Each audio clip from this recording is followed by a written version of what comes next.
네, 할렐루야. 오늘 임마누엘 교신 여러분 진심으로 축복하고 환영합니다. 예수 그리스도의 삶과 죽음과 부활을 통해 그를 떠나 있던 모든 죄인들을 돌이켜 다시 아버지의 품으로 인도하시는 우리 성삼위 하나님의 은혜를 찬양하시겠습니다.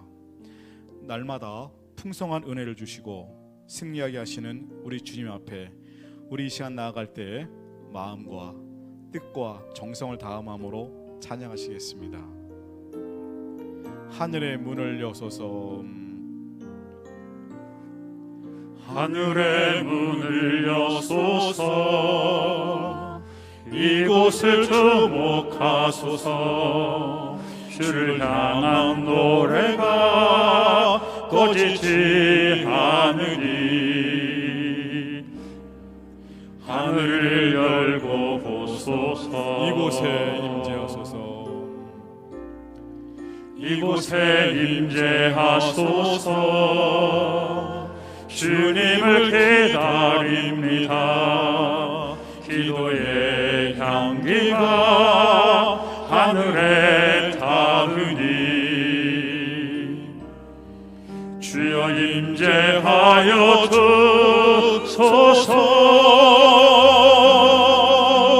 이곳에 오셔서 이곳에 앉으소서. 이곳에서 드리는 예배를 받으소서. 주님의 이름만이 오직 주의 이름만 이곳에 다시 한번 고백합니다. 하늘의 문을 여소서. 하늘의 문을 여소서. 이곳을 주목하소서. 주를 향한 노래가 꺼지지 않으니 하늘을 열고 보소서. 이곳에 임재하소서. 이곳에 임재하소서. 주님을 기다립니다. 기도의 향기가 하늘에 닿으니 주여 임재하여 주소서. 이곳에 오셔서 이곳에 앉으소서. 이곳에서 드리는 예배를 받으소서. 주님의 이름만이 오직 주의 이름만 이곳에 오셔서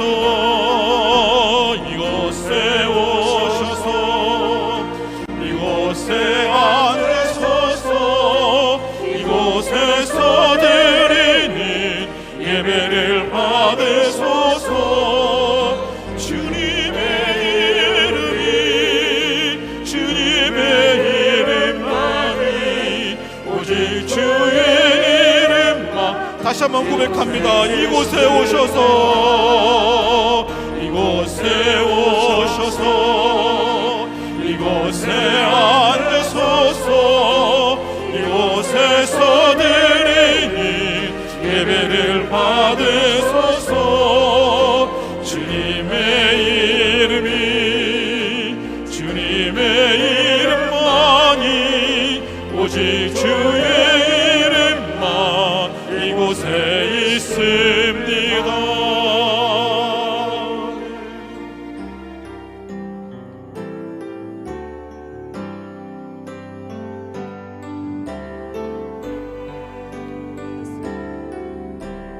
지존하신 주님 앞에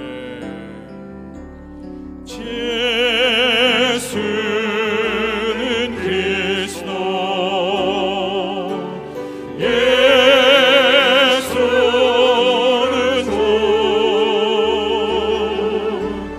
하나님의 영으로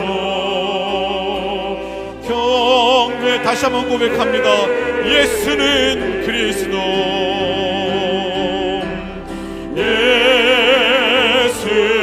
예수는 그리스도. 아멘. 예수는 주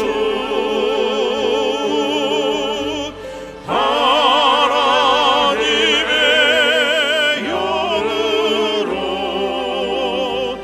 경배 지존하신 주님 이름 앞에, 지존하신 주님 이름 앞에 모든 무릎 꿇고 다 경배해. 거룩하신 주님 보좌 앞에 엎드려 절하세. 예수는 그리스도. 예수는 그리스도.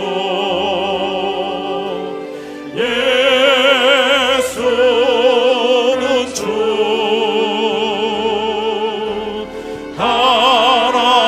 하나님의 영으로 경배드. 지존하신 주님 이름 앞에, 지존하신 주님 이름 앞에 모든 무릎 꿇고 다 경배해. 거룩하신 주님 보좌 앞에 엎드려 예수는 그리스도. 두 손을 드시고 찬양합니다. 예수는 그리스도. 예수는 그리스도.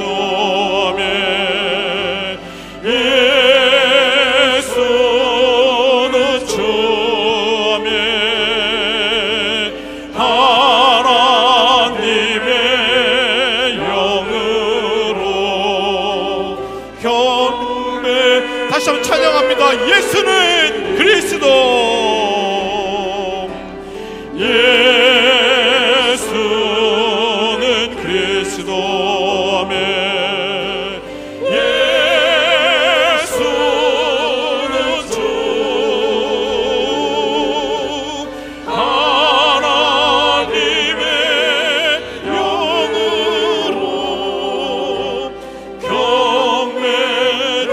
경배드리. 마지막 날에, 마지막 날에 내가 나의 영으로 모든 백성에게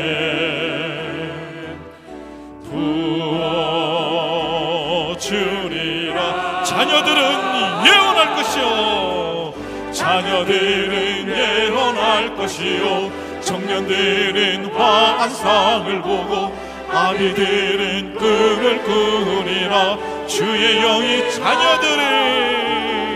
자녀들은 예언할 것이요, 청년들은 환상을 보고 아비들은 꿈을 꾸리라. 주의 영이 임한 성령이여, 성령이여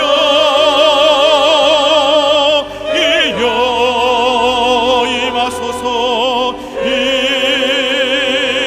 임하소서. 성령이여, 성령이여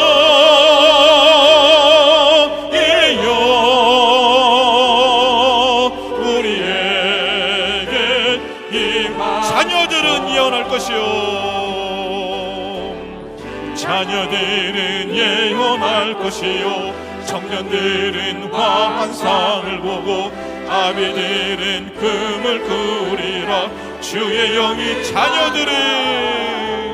자녀들은 예언할 것이요, 청년들은 환상을 보고 아비들은 꿈을 꾸리라. 주의 영이 맘 성령이여, 성령이여 아멘. 임하소서, 임하소서.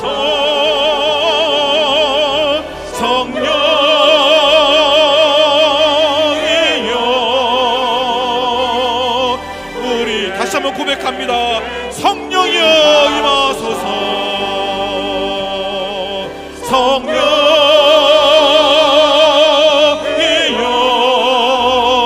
임하소서 임하소서 아멘. 성령이여 성령이여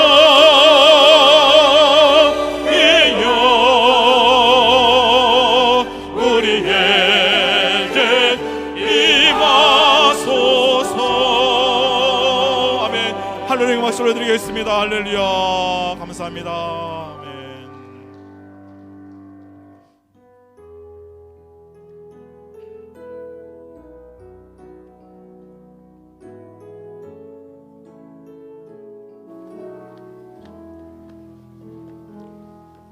왕의 지성소에 들어가 보좌 앞에 엎드려 경배해.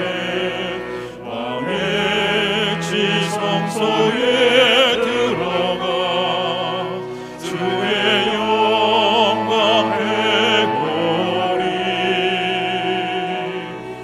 오 거룩하신 주님 앞에서 주 이름 높이리. 왕의 지성소에 들어가 영화롭게 변하리. 다 함께 일어나 찬양하며 창조절 열째 주일 예배를 드리겠습니다.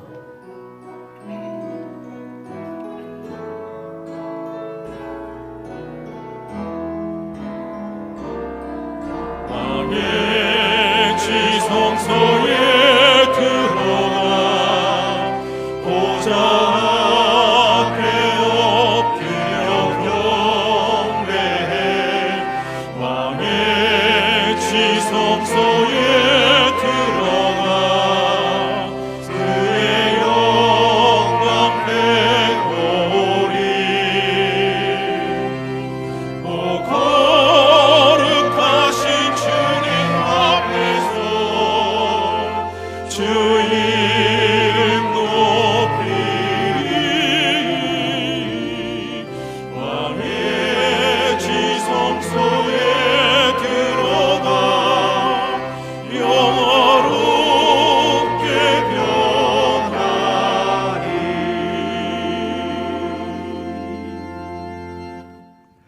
그러므로 형제들아 내가 하나님의 모든 자비하심으로 너희를 권하노니 너희 몸에 하나님이 기뻐하시는 거룩한 산제사로 드리라. 이는 너희가 드릴 영적 예배니라. 좋으신 하나님, 복된 주일 하나님을 예배하는 자리에 있게 하시니 감사드립니다. 이 시간 우리의 가장 귀한 곳으로 주님을 예배하기를 원합니다. 예배하는 이 시간 가운데 성령이 우리 가운데 함께하여 주시고 주님을 깊이 만나고 하나님의 그 은혜와 사랑을 체험하는 이 시간 되게 하여 주옵소서. 감사드리며 예수님의 이름으로 기도드립니다. 아멘. 하나님께서 기뻐하시는 예배는 우리 상한 심령과 통회하는 마음이라고 하셨습니다. 우리 주님 앞에 저희들의 허물과 잘못들이 너무나 많음을 고백합니다. 이 시간 우리 하나님께 자복하며 회개합니다. 옷만 찢지 말고 우리의 마음을 찢으며 이 시간 고백의 기도를 드립니다. 주여 우리를 불쌍히 여겨 주옵소서. 함께 기도드립니다.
만일 우리가 우리 죄를 자백하면 그는 미쁘시고 의로우사 우리 죄를 사하시며 우리를 모든 불의에서 깨끗게 하실 것이요. 사랑의 하나님, 예수 보혈의 그 능력을 의지하여 주님 앞에 나아갑니다. 있는 모습 그대로 우리를 받아주시되 성령님, 우리 안에 하나님이 기뻐하지 않는 모든 것들, 습관들 끊어버리게 하여 주시고 매일 우리의 삶 속에 날마다 주님을 더욱 닮아가는 우리 모두 되게 하여 주옵소서. 예수님의 이름으로 기도드립니다. 아멘. 찬송가 1장 함께 찬양드립니다.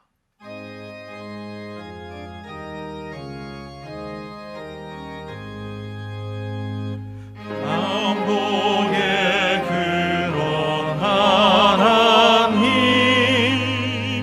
온 백성 찬송 드리고 저 전사여 찬송하세 찬송 성부 성자 성령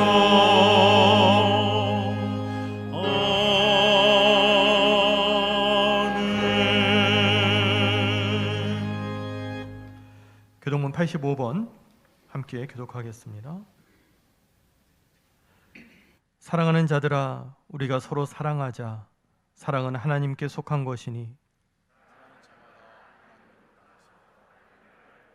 사랑하지 아니하는 자는 하나님을 알지 못하나니 하나님의 사랑이 우리에게 이렇게 나타난 바 되었으니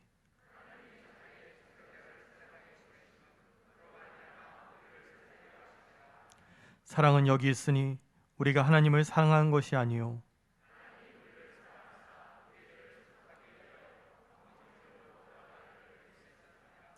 사랑하는 자들아, 하나님이 이같이 우리를 사랑하셨은즉 어느 때나 하나님을 본 사람이 없으되 만일 우리가 서로 사랑하면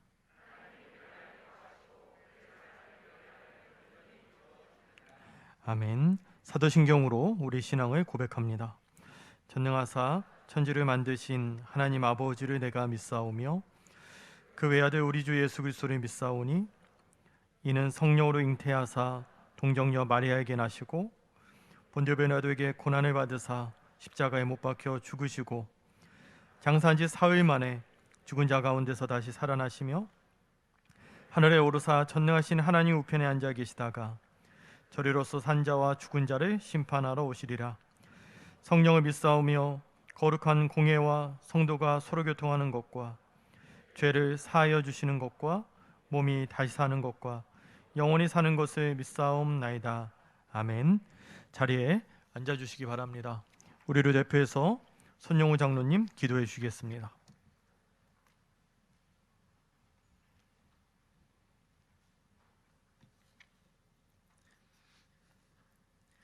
생사화복의 주관자 되시며 복 주시기를 기뻐하시는 하나님 아버지, 죄인들을 구속하시고 지명하여 부르셔서 존귀한 주님의 자녀로 삼아주시고 광야 같은 세상의 인생길에서 날마다 생명의 빛으로 인도하심으로 실족지 않게 하셨다가 주님이 약속하신 축복과 은혜를 사모하는 예배자로 주님 앞에 설 수 있게 하시니 감사드립니다. 이 시간 한가족 총출석주일 및 영혼사랑 전도주일로 지키며 만왕의 왕 되신 주님께 우리의 몸과 마음을 다해서 드리오니 찬양과 예배를 통해서 영광받아 주시고 저희들을 만나 주시고 만져주시고 견고한 믿음의 사람으로 세워주시옵소서. 인내하신 하나님 아버지, 저희들의 인생과 삶 가운데 하나님 아버지와 사귀어 살지 못하고 우상을 세우고 때론 고아처럼 유리하며 환난과 핍박과 고난을 짊어지고 살았음을 고백합니다. 믿음 없음을 회개하오니 용서하여 주시고 무슨 일을 당해도 어떤 형편에서든지 말씀이 육신이 되어 우리 안에 거하시는 예수님 의지하여 참 평안과 행복을 누리며 살게 하여 주시옵소서. 교회의 머리가 되시는 주님, 우리 임마누엘 장로교회에 부흥과 평화를 주시고 믿음으로 하나 되게 하시니 감사합니다. 우리 교회를 향한 하나님의 뜻이 온전히 이루어지기를 원하오니 어둡고 혼탁한 세상에서 빛과 소금의 역할을 잘 감당하고 세교와 오산과 동탄을 복음화하는 복음화하는 사명을 잘 감당할 수 있도록 도와주시옵소서. 우리 교회가 이번 주일을 임마누엘 한가족 총출석주일 및 영혼사랑 전도주일로 정하고 기도하며 준비하여 코로나와 여러 형편으로 인해 한동안 주님의 부르심에 따라 살지 못하고 교회에 출석하지 못했던 성도님들과 믿음이 침체되었던 성도님들을 초대하여 하나님 앞에 기쁨으로 모였사오니 긍휼과 자비를 베풀어 주셔서 하나님의 자녀요 예배자로서 영광 돌리며 다시 주님과 동행할 수 있도록 좋은 관계로 회복시켜 주시옵소서. 우리의 목자가 되시는 하나님 아버지, 오늘 예배드리는 성도님들 반석 같은 믿음 주셔서 주님을 향한 사랑의 마음이 넘치게 하시고 세상을 이길 수 있는 강한 신자가 되게 하시며 주를 증거할 수 있는 군사로 세워주시옵소서.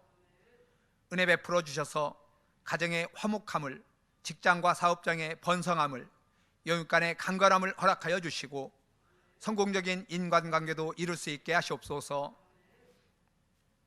진리의 말씀 전해주실 담임 목사님께 하나님의 영으로 충만하게 하시고 권능의 팔로 붙잡아 주셔서 하나님의 일 능력 있게 감당하게 하시며 말씀 증거하실 때마다 성령님의 역사하심과 인도하심이 풍성하게 나타나게 하시옵소서.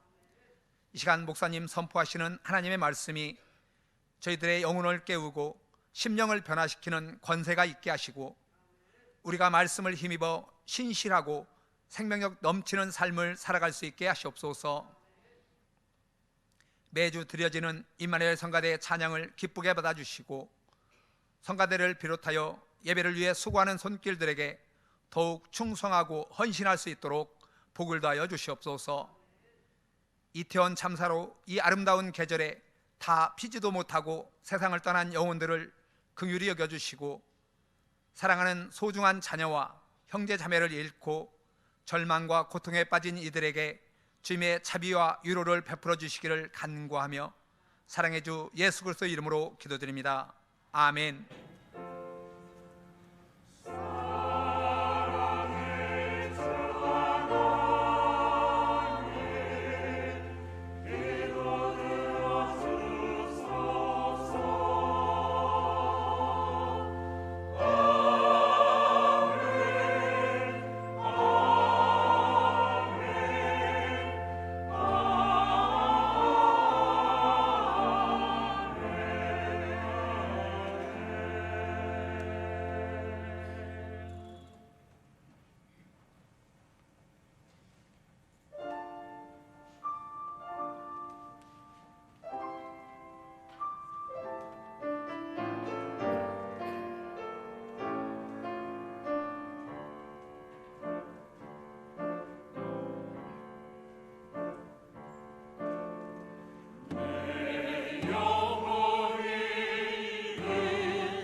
하나님 말씀 잠언 6장 6절에서 11절 말씀입니다. 구약 성경 916면입니다. 함께 읽겠습니다. 게으른 자여 개미에게 가서 그가 하는 것을 보고 지혜를 얻으라. 개미는 두령도 없고 감독자도 없고 통치자도 없으되 먹을 것을 여름 동안에 예비하며 양식을 모으느니라. 게으른 자여 내가 어느 때까지 누워 있겠느냐? 내가 어느 때에 잠이 깨어 일어나겠느냐? 좀 더 자자, 좀 더 졸자, 손을 모으고 좀 더 누워 있자 하면 내 빈궁이 강도같이 오며 내 곰핍이 군사같이 이르리라. 아멘. 오늘 한가족 총출석주일 예배에 참석하신 모든 분들에게 하나님의 능력과 은총과 평강이 충만하시기를 바랍니다. 오늘은 게으름 이런 제목을 가지고 여러분들과 함께 은혜를 나누도록 하겠습니다. 여러분은 게으르십니까? 제가 보기에는 대부분 게으르지 않은 것 같습니다. 그러나 본인들이 생각하기에는 게으르다 혹은 게으르지 않다 다양하게 말할 수 있을 것입니다. 그런데 그것이 틀리다 맞다 할 수가 없습니다. 왜냐하면 게으름에 대한 각자의 생각은 주관적이기 때문입니다. 어떤 기준이 있는 것이 아닙니다. 생각하기 나름이라는 것입니다. 그리고 또 한 가지 고려해야 될 것은 게으름에 대해서 우리가 착각할 수 있는 점이 있다라는 것입니다. 예를 들면은 창조적인 게으름이 있고 파괴적인 게으름이 있습니다. 창조적인 게으름은 사실 게으름이기보다는 여유 혹은 휴식이라고 해야 할 것입니다. 평소에는 치열하게 열심히 살아가면서 또 쉴 때에는 충분히 마음껏 게으름을 피우면서 쉬는 것을 말합니다. 늦잠도 자고 며칠을 아무 생각 없이 일부러 낭비처럼 보내는 것입니다. 그렇게 함으로 삶을 충전하고 다시 힘차게 시작할 수 있는 힘을 기르는 것을 말합니다. 이러한 게으름은 삶에 있어서 반드시 필요하다고 생각합니다. 아니, 더 나은 미래의 삶을 위해서는 필수 불가결한 요소라고 하겠습니다. 그러므로 이것은 엄격히 말하면 게으름이라고 할 수가 없습니다. 간혹 보면 게으름을 애찬하는 사람들이 있는데 바로 이와 같은 경우를 두고 하는 말이라고 생각합니다. 그런데 이와는 달리 그야말로 파괴적인 게으름이 있다라는 것입니다. 미래의 꿈도 어떤 목표도 없이 무의도식하면서 그냥 몸 편한 대로 세월을 낭비하며 보내는 것을 말합니다. 요즘에 이런 사람들이 의외로 꽤 많이 있는 것을 보게 됩니다. 그러므로 내가 게으른가 아닌가 물음을 던질 때에는 창조적인 게으름인가 혹은 파괴적인 게으름인가를 분간하면서 그 답을 해야 할 것입니다. 그리고 또 한 가지 분명히 염두에 둘 사항이 있다는 것입니다. 한 가지 분야에서는 대단히 부지런한데 다른 분야에서는 심각하게 게으른 경우도 있다라는 것입니다. 예를 든다면은 직장 일은 너무도 열심히 잘하는데 자기 건강을 돌보는 일, 가족을 챙기는 일 등등 지나치게 소홀히 여기는 경우도 얼마든지 있다라는 것입니다. 그뿐만 아니라 세상 일, 먹고 사는 일에는 그렇게 부지런한데 믿음의 일, 영적인 일, 구원에 관한 일에는 그렇게도 소극적인 사람들도 있다는 사실입니다.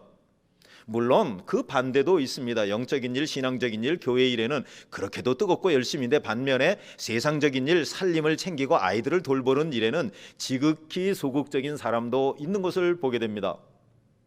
이렇게 볼 때 내가 과연 게으른가 아닌가를 분간하기는 그렇게 쉽지만은 않다는 사실을 알아야 합니다. 문요한이라는 의사가 쓴 굿바이 게으름 이런 책이 있는데 이 책에 보면은 게으름에 대한 진단표가 나옵니다. 여기에 4개 이상 해당되면은 게으름을 의심해야 하는 단계이고 6개 이상이 나오면은 병적인 게으름이라고 합니다. 한번 살펴보시기 바랍니다. 지난 6개월 동안 게으름에서 벗어나야 한다는 생각을 반복하고 있다.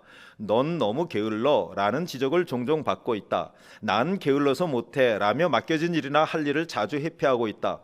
게으름이 삶 전체 영역으로 확산되고 있다. 삶의 지향성이나 목표가 없다. 즉각적인 쾌락을 주는 대상, 술, 게임, 쇼핑, 약물 등에 점차 중독되어 가고 있다.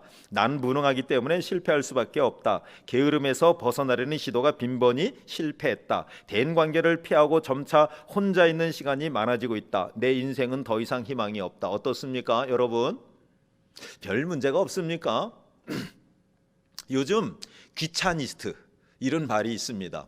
말도 좀 희한하지만은 움직이기 싫고 꿈쩍거리기 싫고 모든 만사가 귀찮다고 여기는 사람들을 말하는 것입니다. 텔레비전을 끄기가 귀찮아서 밤새 켜놓고 잠을 잡니다. 혼자 있을 때는 밥을 해먹기가 귀찮아서 한두 끼 정도는 그냥 굶어버립니다. 전화가 와도 귀찮아서 아무리 시끄러워도 끝까지 받지 않습니다. 교회에도 귀차니스트가 있다고 합니다. 귀찮아서 성경도 펴지 않고 귀찮아서 찬송도 부르지 않습니다. 봉사하는 것도 귀찮아하고 신방 받는 것도 귀찮아합니다. 교인들과 대인관계 갖는 것도 귀찮아서 목장 모임도 참여하지 않습니다. 교회의 관심이나 간섭 받는 것도 다 귀찮습니다. 그러나 교회는 나옵니다. 그런데 요즘에는 어떻습니까? 코로나를 지나면서 귀차니스트들에게는 참 좋은 세상이 되었다고 생각합니다. 교회를 안 나가도 됩니다. 누워서 유튜브 방송을 보면 됩니다. 언젠가는 아예 교회를 강제적으로 못 나가 할 그럴 때도 있지 않았습니까? 얼마나 좋은 세상입니까? 자, 우리 옆에 분하고 한번, 당신은 귀차니스트입니까? 한번 해보겠습니다. 당신은 귀차니스트입니까? 여러분 어떻습니까? 과연 게으름에 대해서 얼마나 의식하고 살아갑니까? 어떤 분은 나는 절대 게으르지 않다 이렇게 말하실 분이 계실런지 모르겠습니다. 그러나 그것은 자기 착각일 수도 있습니다. 자기는 게으르지 않다고 하는데 실제적으로는 얼마든지 게으를 수 있다는 사실을 놓치면 안 됩니다. 우리가 매일매일 안일무사하게 살아간다. 이거 게으름입니다. 해야 할 일을 차일피일 미루고 하지 않는다. 이런 경우가 얼마나 많습니까? 게으름입니다. 꼭 가야 할 곳이 있는데 미루고 가지 않는 것, 게으름입니다. 할 말을 해야 하는데 용기가 없어 말하지 못하고 마냥 미루기만 하는 것, 게으름입니다. 해결할 중차대한 문제가 코앞에 있습니다. 그런데 도망가 버립니다. 심각한 게으름입니다. 용기가 안 나니까 방치합니다. 도피한다고 방치한다고 그 문제가 사라집니까? 전혀 아닙니다. 맞아야 할 매는 빨리 맞아야 하는데 이리저리 미루다가 나중에는 일을 더 키우게 됩니다. 여러분, 중요한 문제는 깊이 생각하고 고민하고 씨름해야 됩니다. 그렇죠? 그런데 생각하기가 싫습니다. 고민하기도 귀찮습니다. 될 대로 되라 이렇게 생각하고 아무렇게나 살아갑니다. 아주 심각한 게으름입니다. 우리가 알아야 될 것이 있습니다. 그런데 알려고 하지 않고 모르는데 배우지도 않고, 이거 게으름입니다. 아픈데 치료받지 않는 거, 증세가 있는데도 병원에 가지 않는 거. 어떤 분은 몸이 좀 이상합니다. 그 부인이 병원에 가라고 아무리 말을 해도 듣지 않습니다. 그런데 나중에 울며 겨자 먹기로 병원에 갔습니다. 알고 보니까 몸에 암덩어리가 있는 것입니다. 부인이 처음에 가자고 했을 때 왔으면 아무것도 아닌 것인데 몇 년이 지나 놓으니까 암이 커져버린 것입니다. 게으름이 문제입니다. 사람들은 대개 자신이 불리한 현실에 맞닥뜨리는 것을 두려워합니다. 그래서 용기를 못 냅니다. 두려워서 못하는 것도 일종의 게으름이고 용기가 없는 것도 게으름입니다. 맞닥뜨려야 될 현실은 빨리 맞닥뜨려야 됩니다. 맞닥뜨리기가 싫으니까 어디로 도망간다든지 일시 도피의 방법으로 술을 마시기도 합니다. 술을 마시는 것도 일종의 게으름 현상입니다. 술을 마셔서 그 순간 잊으려고 합니다. 그러나 그것이 얼마나 어리석은 일입니까? 술에서 깨어나면 그 심각한 문제는 그대로 남아 있다라는 것입니다. 어떤 분은 음식을 먹는데 자기 입에만 맞는 것만 먹습니다. 어쩔 수가 없죠. 건강은 생각하지 않습니다. 음식을 편식하는 것 게으름의 일종입니다. 지식도 편식합니다. 정보도 편식합니다. 사상도 편식합니다. 진보, 보수 계속 편식합니다. 왜 편식하는지 아십니까? 너무도 분명합니다. 그게 편하니까, 그게 좋으니까. 싫은 것은 싫은 겁니다. 공정해야 하는데 공정하게 판단하는 것, 그 자리에 들어가는 것이 싫은 것입니다. 그러니까 사람들이 외골수로 갑니다. 자꾸 극단으로 흘러갑니다. 요즘에는 모든 것이 다 선택입니다. TV 채널, 유튜브 다 선택입니다. 선택이 좋은 것도 있지만 선택이 정말로 나쁜 것도 많이 있습니다. 선택이 나쁘다는 것이 무엇인지 아십니까? 편중된다는 것입니다. 집중적으로 편중된다는 것입니다. 자기 좋은 것만 선택하기 때문입니다. 폭넓게 알기를 거부합니다. 공평하게 생각하기를 싫어합니다. 그러니까 사람들이 중간이 없습니다. 양극단만 있습니다. 그리고 그 양극단은 더욱더 고착되고 더욱더 멀어지게 되는 것입니다. 지금 우리나라가 바로 그런 현상에 놓여 있습니다. 자기 좋은 것만 선택합니다. 이것이 게으름이라는 것입니다. 가장 심각한 것은 영적 게으름입니다. 어떤 분은 참 신자가 되는 것을 두려워합니다. 이상하죠? 우리는 대개 좋은 신자가 못 돼서 그렇지 좋은 신자가 되기를 갈망하지 않습니까? 그런데 참 신자가 되는 것을 싫어하는 분이 있습니다. 왜냐고 물어보니까 참 신자가 되면 지켜야 할 것도 많고 해야 될 의무사항도 있고 제약사항도 많으니까 그게 싫다라는 것입니다. 이분은 참 신자가 드리는 하나님이 주시는 엄청난 축복을 놓치고 있는 것입니다. 미련한 것입니다. 이것이 얼마나 잘못된 영적 게으름입니까? 어떤 분은 설교 시간에 마음에 찔리는 말씀을 들으려고 하지 않고 귀를 막아버립니다. 사실은요, 그 찔리는 말씀이 자신에게 더 절실히 필요하고 더 유익한 말씀이 분명한데 그런 말씀 앞에 도전받는 것이 싫은 것입니다. 불편한 것입니다. 이것이 얼마나 심각한 영적 게으름입니까?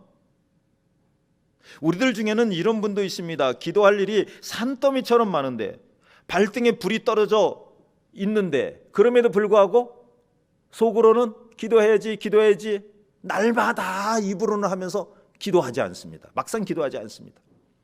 왜 그렇습니까? 중대한 영적 게으름에 빠져 있는 것입니다.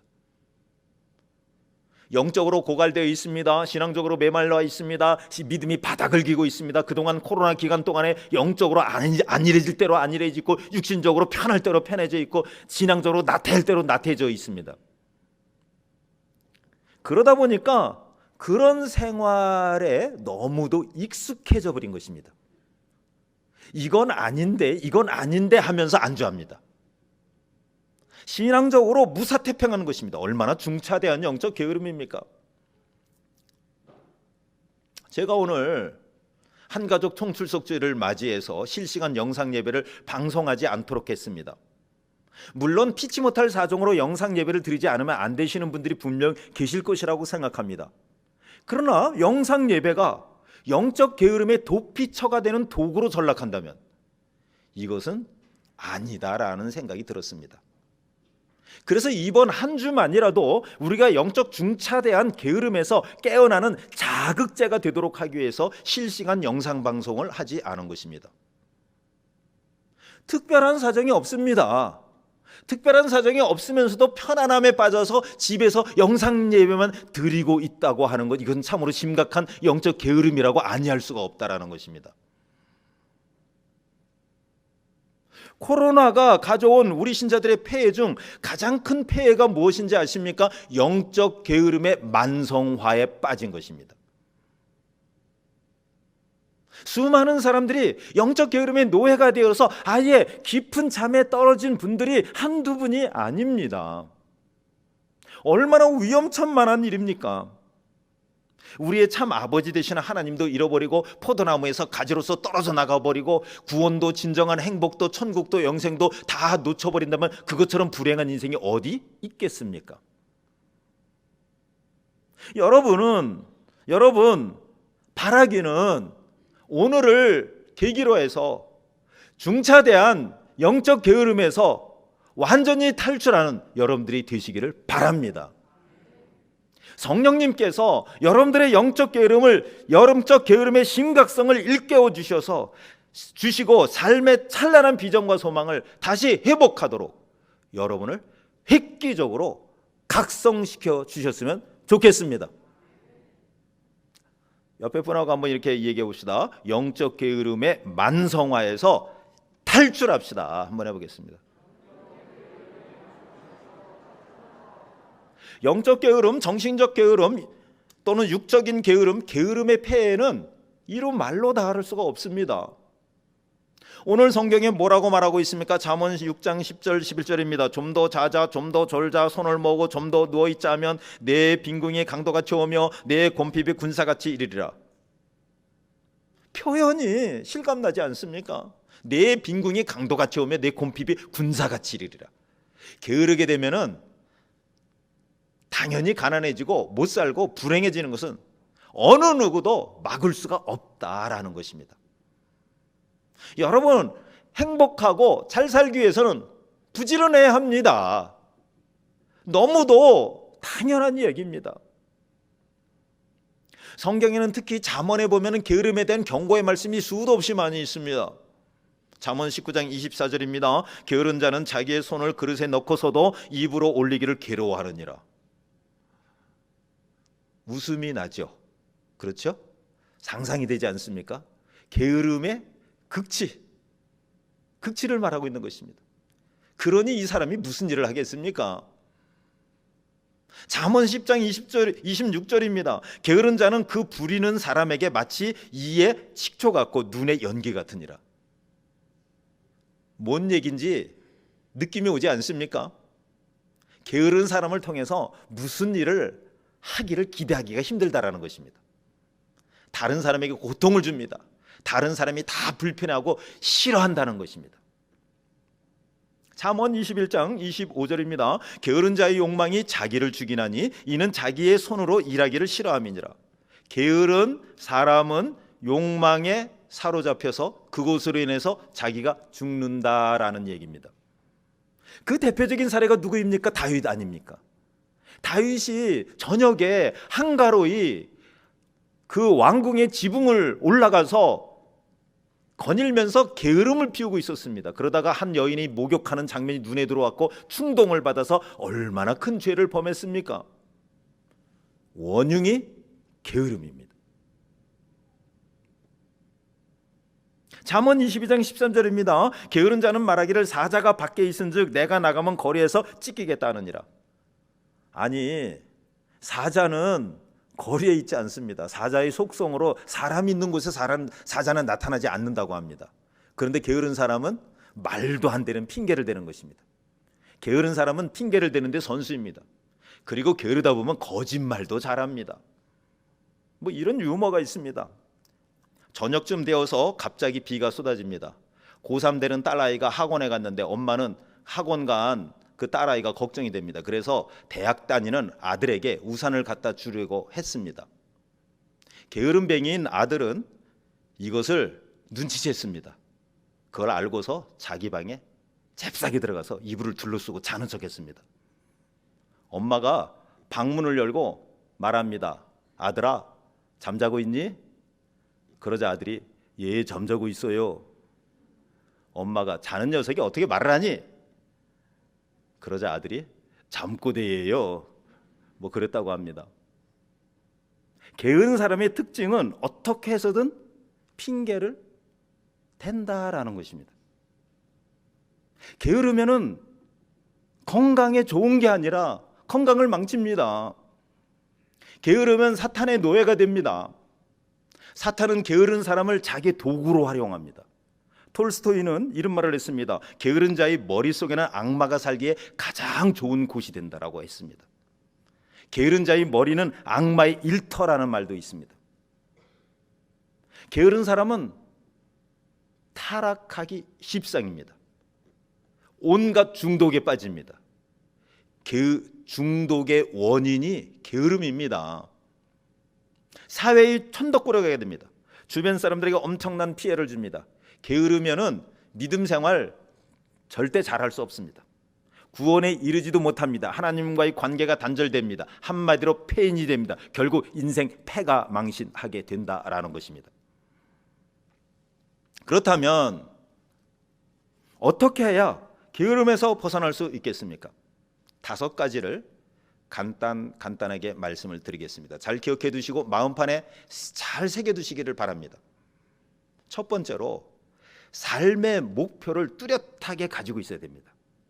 사람들이 왜 그런지 아십니까? 게으른 이유 중 가장 핵심적인 것은 목표가 없는 것입니다. 목표가 희박한 것입니다.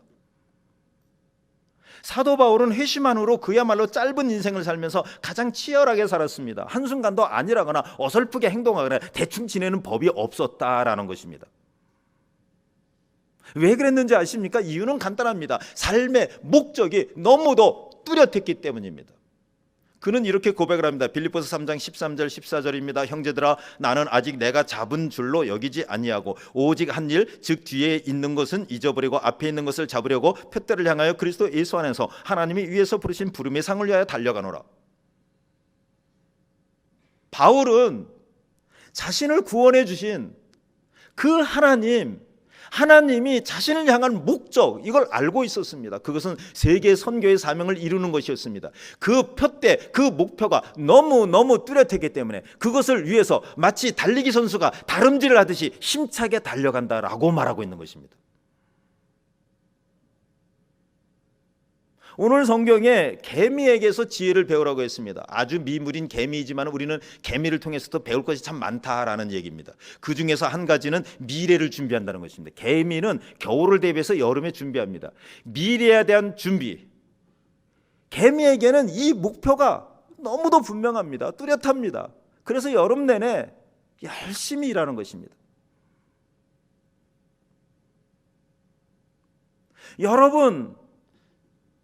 여러분에게 삶에 뚜렷한 목표가 있습니까? 어떻습니까? 단지 하루를 살아도 목표 있는 삶을 살아야 됩니다. 게으른 사람의 가장 큰 특징이 목표가 없다라는 것입니다. 우리는 큰 목표든 작은 목표든 반드시 목표를 가져야 됩니다. 하나님의 영광을 위해서 산다, 큰 목표입니다. 하나님을 기쁘게 해드리는 인생이 내 인생의 목적이다. 인생을 헛되게가 아니라 뭔가 의미 있게 살아야 되겠다, 큰 목표입니다. 그러나 중간 목표, 작은 목표, 구체적인 목표도 중요하다는 것입니다. 나는 아이들을 정말 잘 키워야 되겠다. 나는 기도만이라도 열심히 해야 되겠다. 나는 성경을 일독해야 되겠다. 나는 회사에서 가장 인정받는 1등 사원이 되어야 되겠다. 중요한 목표입니다. 나는 이번 시험에 꼭 합격해야 되겠다. 이번 프로젝트를 반드시 성공시키겠다. 훌륭한 목표입니다. 반드시 목표를 가져야 한다라는 것입니다. 목표가 있는 사람은 절대 게으를 수가 없습니다. 목표가 없다라고 하면 자기 점검을 하시고 지금부터 반드시 목표를 세우시기 바랍니다. 성령님께 내 목표가 무엇인지를 한번 질문해 보시기 바랍니다. 두 번째로, 게으름은 악한 죄라는 사실을 인식하라는 것입니다. 우리는 게으름을 아주 하찮게 여길 수 있습니다. 그러나 그것이 아니라는 것입니다. 성경에 보면 게으름은 악이며 죄라고 말하고 있습니다. 마태복음 25장에 보면 그 유명한 달란트의 비유가 나오지 않습니까? 2달란트, 5달란트 받은 사람은 장사를 해서 2배로 남겼지만 1달란트 받은 사람은 어떻게 했습니까? 아무것도 하지 않고 1달란트 그대로 주인에게 가져왔습니다. 그래서 주인이 뭐라고 말합니까? 악하고 게으른 종아. 즉 게으른 것은 악하다라는 말입니다. 여러분, 게으른 것은 악이라는 사실을 아시기 바랍니다. 교회 역사에서 7가지 대표적인 죄악을 말할 때 이렇게 말합니다. 첫째는 교만, 두 번째는 질투, 그 다음에는 분노, 탐심, 게으름, 정욕이라고 말합니다. 그 7가지 죄악 중에 게으름이 들어있는 것입니다. 유명한 신학자인 칼 바르트는 이런 말을 했습니다. 죄 가운데 가장 나쁜 죄는 게으름이다. 좀 심하지 않습니까? 그 정도까지 나쁠 것은 없다고 여겨지지 않습니까? 그런데 그게 아니라는 것입니다. 그 유명한 신학자가 빈말을 했겠습니까? 베이컨이라는 사람도 이런 말을 했습니다. 게으름은 모든 악의 근원이요 근본이다. 게으름이 왜 나쁘냐 하면은 모든 죄의 원인, 출발, 뿌리가 되기 때문이라는 것입니다. 게으르면 거기에서 모든 죄가 다 시작됩니다. 다윗도 게을렀기 때문에 정욕의 죄를 범하고 살인의 죄를 범한 것입니다. 낙담한 사람, 절망에 있는 사람, 권태가 있는 사람, 우울한 사람, 고독한 사람, 왜 그런지 아십니까? 그 밑바닥에는 게으름이라는 죄가 도사리고 있다는 것입니다. 게으른 사람은 아무것도 하기 쉽지 않습니다. 게으른 사람은 기뻐하지도 않습니다. 무엇에도 감동이 없습니다. 삶의 의욕도 없습니다. 결국은 그 게으름이 인생을 다 망가뜨리는 것입니다. 여러분, 우리는 게으름이 죄라는 사실을 인식하고 게으름의 죄에 빠지지 말아야 됩니다. 반드시 게으름의 죄를 벗어날 수 있기를 바랍니다. 그리고 게으름의 죄가 있다면 해결을 해야 됩니다. 세 번째로, 지금이 어느 때인지 각성하고 깨어나라는 것입니다. 지금이 어느 때인지 각성하라는 것. 여러분, 우리가 왜 게으릅니까? 우리가 왜 안주하고 나태합니까?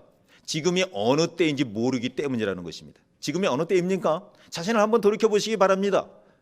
놀 때입니까? 잘 때입니까? 안일무사할 때입니까? 그냥 태평하게 지낼 때입니까?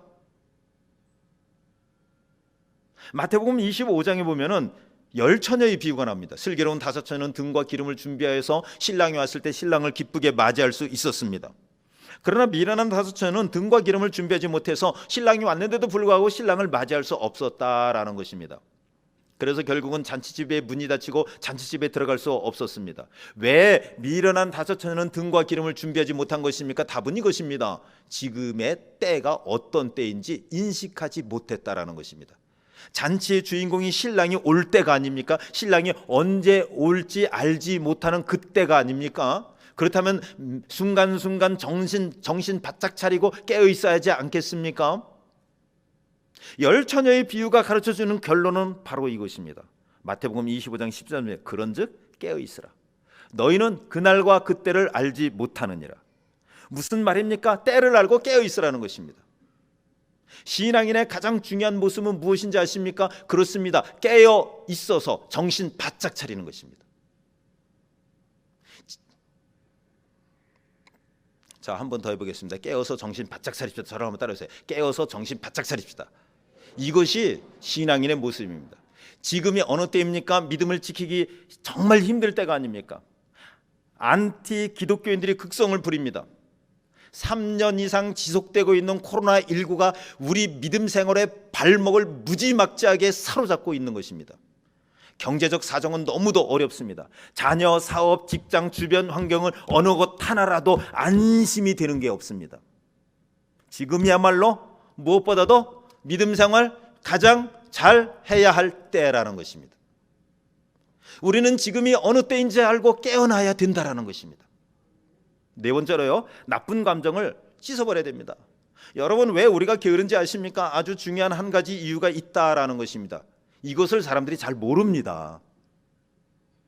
그것은 속에 나쁜 감정을 품고 있기 때문입니다. 이를테면 불평, 불만, 원망, 탄식, 분노, 외로움 등등이 있기 때문입니다. 이러한 나쁜 감정들이 게으름에 빠지는 아주 중요한 이유라는 것입니다.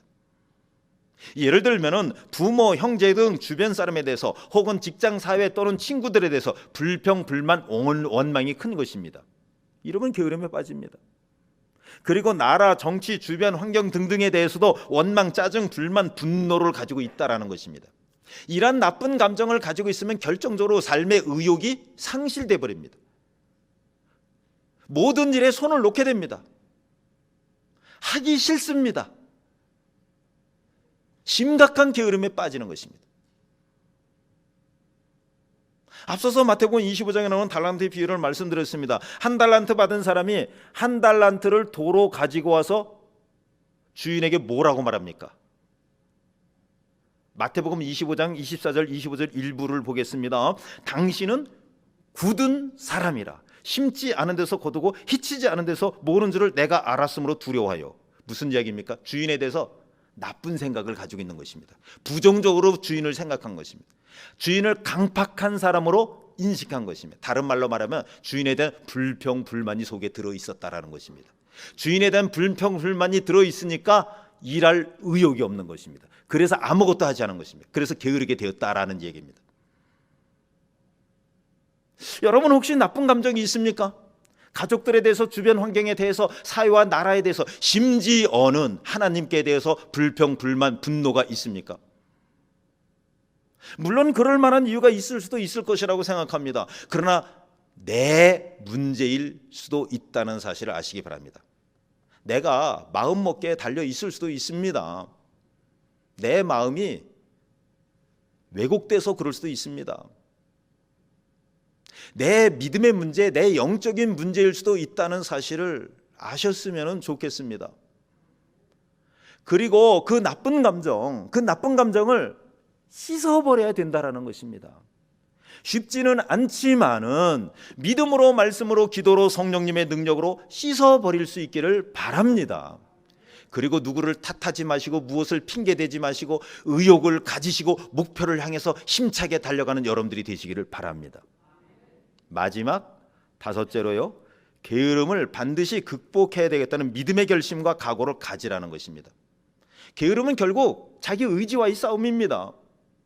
주변에서 나의 삶의 의지와 의욕을 떨어뜨리는 여러 가지 요인이 분명히 있지만은 나의 의지가 그 모든 환경적인 요인들을 압도해 버린다고 하면은 문제는 해결됩니다.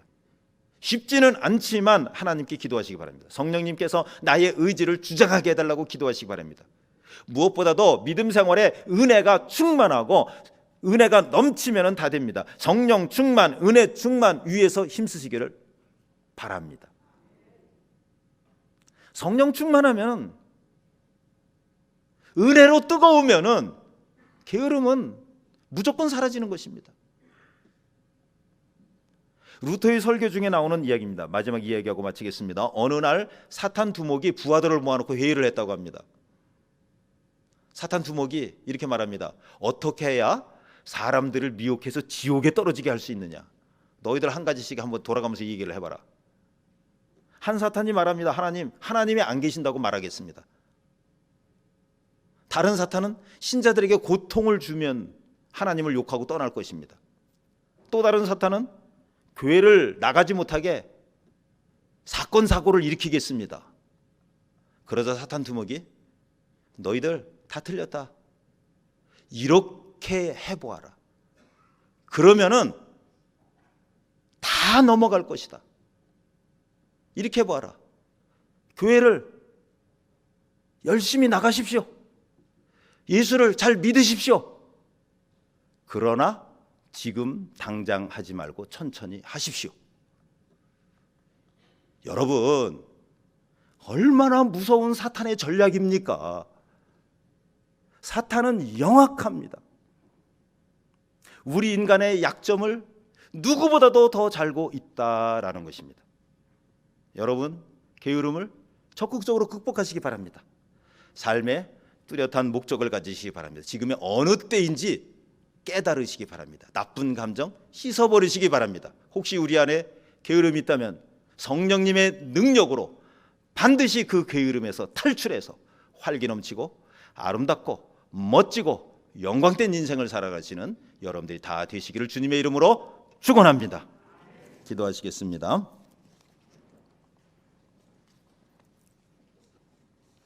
하나님 아버지, 게으름의 심각성을 깨닫게 하여 주시옵소서. 하나님이 주시는 삶의 뚜렷한 목표를 갖게 하여 주옵소서. 지금이 어느 때인지 분별할 수 있도록 하여 주시옵소서. 나쁜 감정에 사로잡히지 않게 하여 주옵소서. 예수님의 이름으로 기도드리옵나이다. 아멘.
여호와는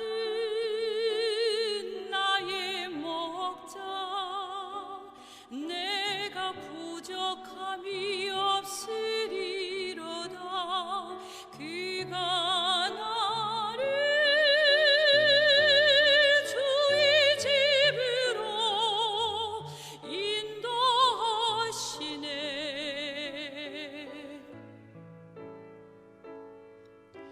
여호와는 나의 목자, 내가 부족함이 없으리로다. 그가 나를 푸른 초장과 맑은 물가로 인도하시도다. 나의 영혼을 소생시키시고 이 길로 인도하는 도다. 사망의 골짜기로 내가 다닐지라도 주께서 나와 함께 계시니 두려움 없니. 주께서 내 원수의 목전에서 나를 위해 잔치를 베푸시고 내 머리에 기름을 부으시니 나의 전이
인자하심이 정녕 나를 따르리니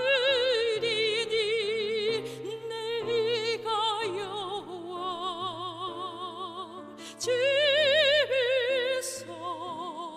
영원히 살리라.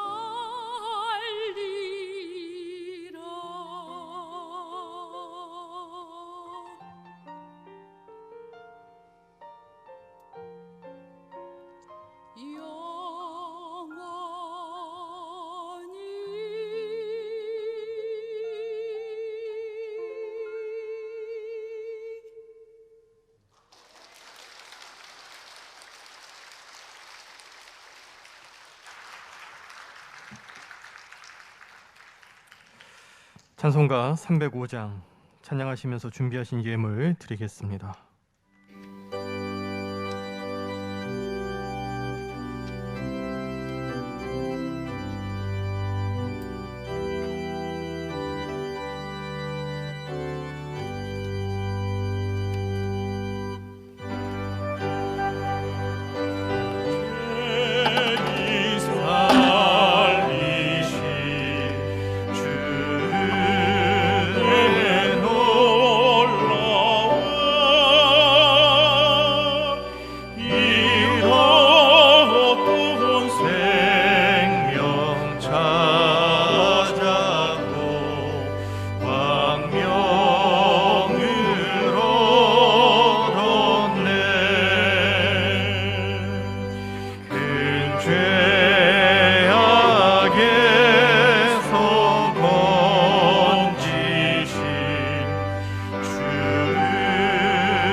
살면서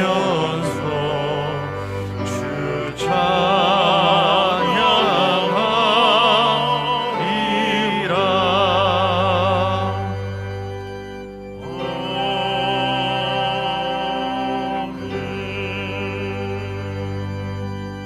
저희를 지극히 사랑하신 하나님 아버지, 저희의 가장 소중한 것을 이 시간 주님께 드립니다. 아무리 귀한 것이지만 주님보다 더 사랑하지 않게 하시고, 물질의 주권자는 하나님이심을 굳건히 믿고 하나님이 기뻐하시는 물질 생활을 하게 하여 주시옵소서. 이 시간 주일헌금, 11전금, 감사헌금, 성경헌금, 목장헌금, 온라인 헌금, 귀한 예물을 하나님께 드립니다. 가난한 과부의 진심이 담겨진 예물이 되게 하시고 온 마음과 믿음을 다해드리는 참다운 희생제물이 되게 하여 주옵소서. 우리 성도님들이 불경기를 잘 극복하여 하나님 주신 지혜로 풍성하고 윤택한 삶을 살아가게 하여 주옵소서. 물질이 사용되는 곳에 오병이어의 기적이 나타나게 하여 주옵소서. 예수님의 이름으로 기도드리옵나이다. 아멘. 주보에 나와 있는 교회와 교우 소식을 함께 나누도록 하겠습니다. 오늘 임마누엘 한가족 총출석주일, 영혼사랑 전도주일 이렇게 해서 오늘 평소보다는 좀 많이 이렇게 참여를 한 것에 대해서 너무나도 감사드립니다. 자, 우리 옆에 분하고 한번 참 잘 오셨습니다, 환영합니다 한번 해보겠습니다. 참 잘 오셨습니다, 환영합니다. 계속 잘 참석합시다 한번 해보겠습니다. 계속 잘 참석합시다. 약속했습니다. 오늘 저희 교회 처음 오신 분들 주님의 이름으로 환영합니다. 내교를 생각하시고 편안한 가운데 예배 드리시고 은혜 많이 받으시기를 바라겠습니다. 오늘 여러분들이 이렇게 처음 뵙는 분들이 계신 것 같습니다. 부담감 갖지 마시고 앉은 자리에서 우리 새가족 위원들께서 꽃을 한 송이 드리도록 하겠습니다. 부담감 갖지 마시고 앉은 자리에서 받아주시면 고맙겠습니다.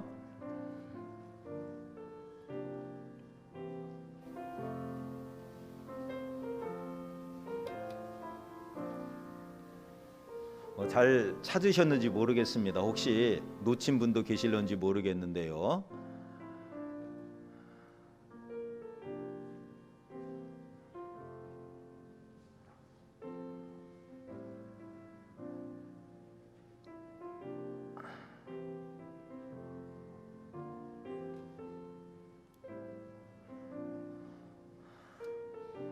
고맙습니다. 자, 우리 혹시 못 받으신 분 계셔요?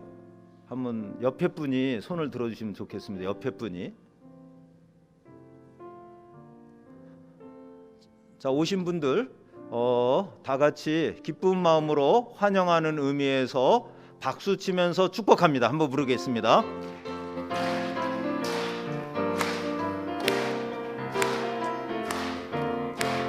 축복합니다. 주님의 이름으로 축복합니다.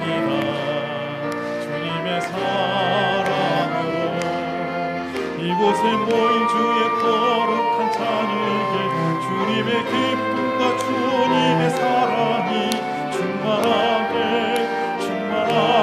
넘치기를 축복합니다.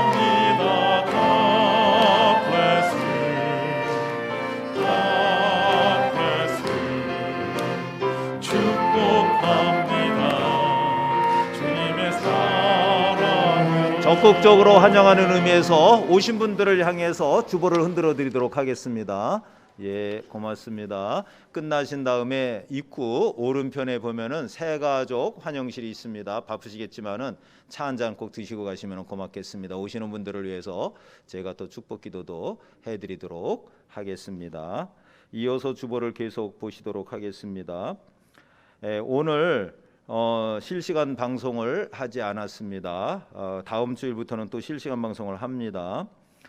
그러나 주일 예배를 소중히 여기면서 꼭 본당 예배에 참석할 수 있도록 해주시기를 바라겠습니다. 다음 주일이 되겠습니다. 11월 20일 날은 추수감사 주일입니다. 1년을 하나님께 감사하면서 영광을 돌리시기 바랍니다. 추수감사절이 지나고 화요일 날 제16차 작은교회 개척교회 목사님 사모님 감사 세미나가 있습니다. 지금도 이제 준비하고 있습니다. 여러분들 기도해 주시고 또 우리가 또 봉사하실 분들은 열심히 또 봉사를 해주시기 바라겠습니다. 연합목장 모임이 금주 목요일 날 11시에 본당에서 있습니다. 수험생을 위한 기도 모임이 다음 주일 날 오후 4시 본당에서 담임 목사가 기도해 주십니다. 수능을 치르는 학생과 부모님들이 참석해 주시기를 바랍니다.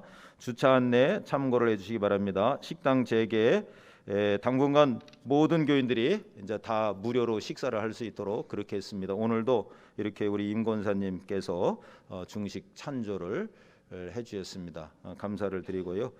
지난주일도 보니까는 많은 분들이 오셔서 식사를 하신 것 같아요.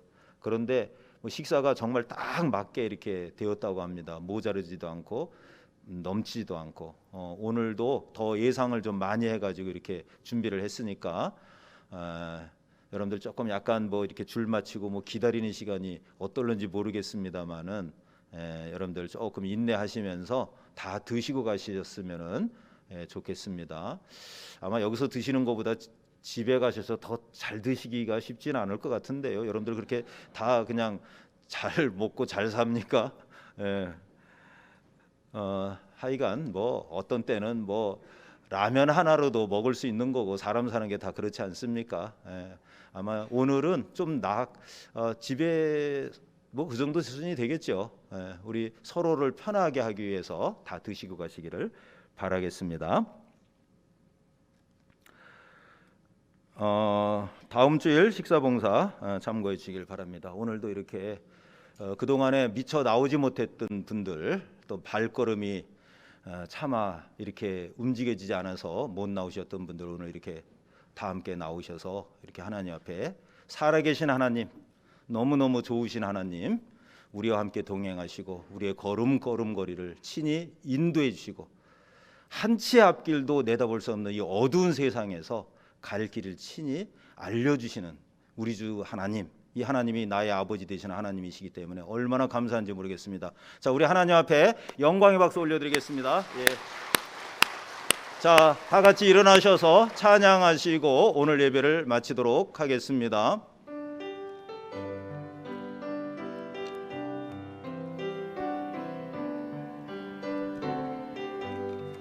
내 영혼이 은총 입어 중한 죄짐 벗고 보니 슬픔 많은 이 세상도 천국으로 가도다. 할렐루야 찬양하세. 할렐루야 찬양하세.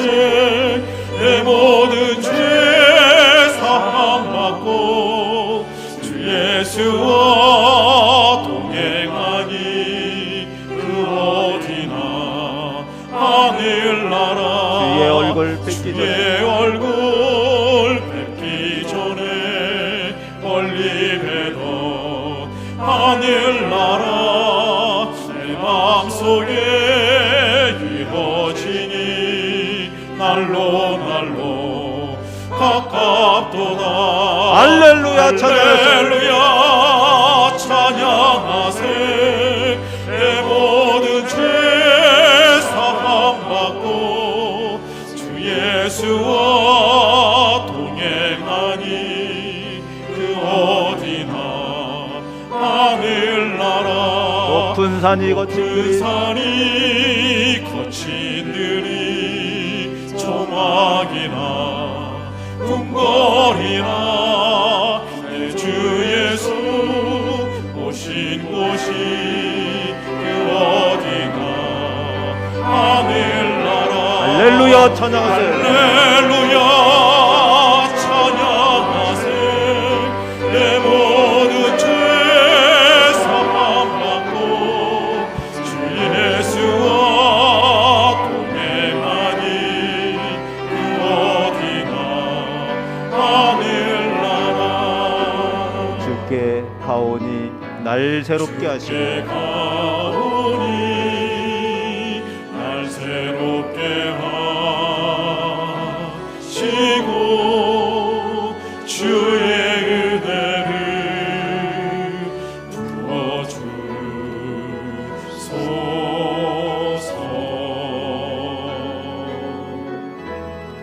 안에 발견한 나의 연약한 모두 내 안에 발견한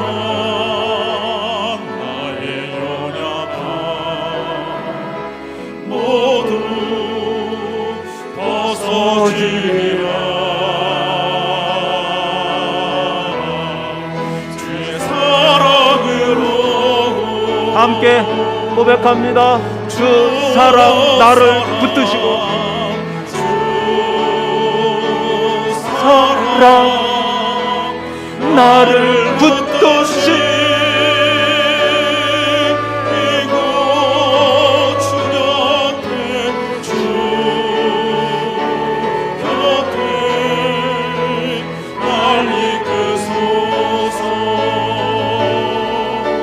독수리 날개쳐 올라가듯 독수리 날개쳐 올라가듯 나 주님과 함께 일어나 걸으리.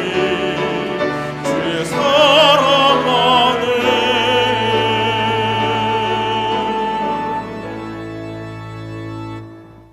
두 손을 가슴에 얹고 기도합니다. 하나님 아버지, 이제 세상 속으로 나아갑니다. 하나님의 영 보혜사 성령님께서 우리 모든 성도님들과 동행하여 주시옵소서. 너희가 세상에서 환난을 당하나 담대하라. 내가 세상을 이겼노라. 주님의 능력의 말씀 붙잡고 나아갑니다. 어딜 가든지 주의 영광 드러내게 하시고 무슨 일을 하든지 주님이 공급해 주시는 능력으로 능히 감당케 하시고 누구를 만나든지 그리스도의 아름다운 빛의 소식을 증거하는 삶을 살게 하여 주시옵소서. 자녀가 굳게 서게 하시고 사업 직장이 창성하게 하시고 온 가족들 영과 육이 강건케 하여 주시옵소서. 지금은 길이요 진리요 생명 되시는 예수 그리스도의 크신 은혜와 하나님 아버지의 만극하신 사랑하심과 보혜사 성령님의 감동 은혜 충만 역사하심이 창세전에 택한 주님의 백성, 게으름에 빠지기 쉬운 세상 환경이지만은 말씀으로 기도로 성령의 능력으로 게으름에서 벗어나서 아름답고 존귀하고 멋지고 영광된 삶을 살기로 결단하는 임마누엘 주님의 자녀들 머리머리 위에 가정, 직장, 사업, 이 나라, 이 민족 모든 교회 위에 지금부터 영원토록 함께 계시기를 간절히 축원하옵나이다. 아멘.